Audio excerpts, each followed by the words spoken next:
Good morning sir, as of 10:39 po ng umaga, May 28 po. Ayan, dito po ako sir sa may coffee area. Dito sa ginagawang running canal sir, dito sila Kuya Edgar, Kuya Chris, tsaka si Kuya Ato po.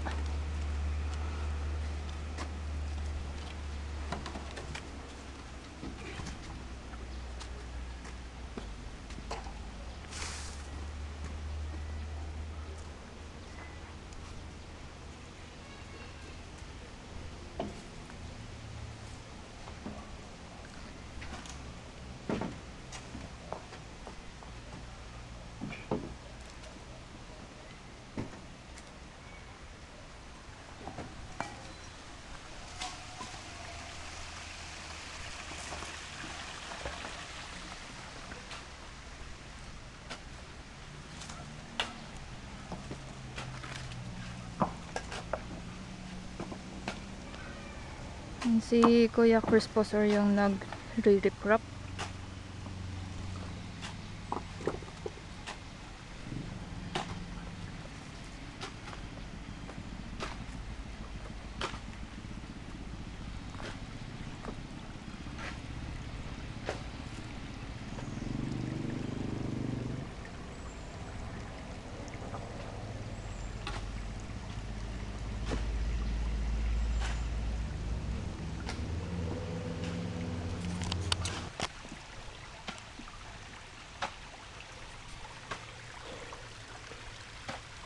Dito po ako sa creek, sa open canal.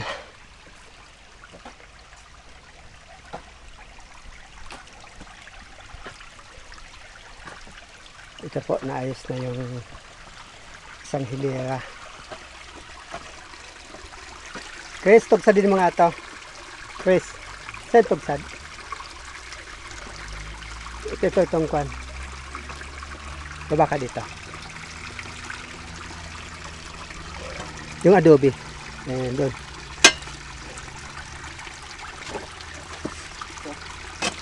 Ayan, yung matigas na part. Yung matigas na. Tumbukin mo lang. Ayan, sir. Matigas na po yan. Yan, lalo na ito. Kaya hindi na namin nilakihan yung ito. Yan. Matigas na yan lalo sa ilalim. Solid na adobe na yan. Kaya hindi na namin siya nilakihan. Yan din. So ito pong ibang tarik na ito, 90 degrees. Ayan. Sa 90 degrees yan.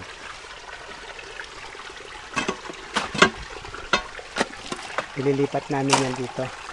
Kaya tinaas na ng aircraft dito sa property natin. Para may paglagyan ng lupa, misasalo. So yan ang pambaktil natin dito sa aircraft. Sa nireclaim natin lupa. Yan po. Ready na po ito. Figure out para magkaroon ng tapping para pagtanggal namin itong lupa. Hindi na papasok sa loob yung mga lupang tatanggalin namin dito sa bundok. Ito. Yan po, nasa 1.5 meters na ang taas niyan. So bukas, pagkatapos namin mag grout, titibagin na namin itong bundok.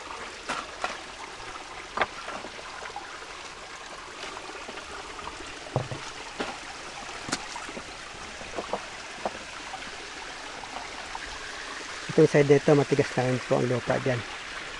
Kay Binson dito sa bundok.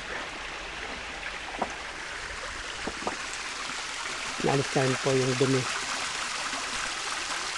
Yung mga kawayan, nilagay ko dito sa isang side. Ayan.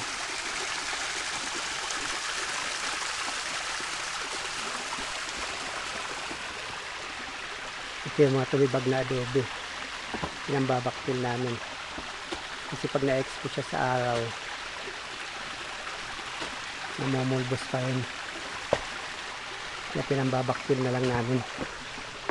So ito hindi pa namin naitaas ang side na to. Kasi wala pa itong grout. Kunting pundasyon pa lang siya. Pagkatapos namin mag-grout bukas, tataas namin to para mapantay na itong side na to. Tataas na ito ang bandang kawayan.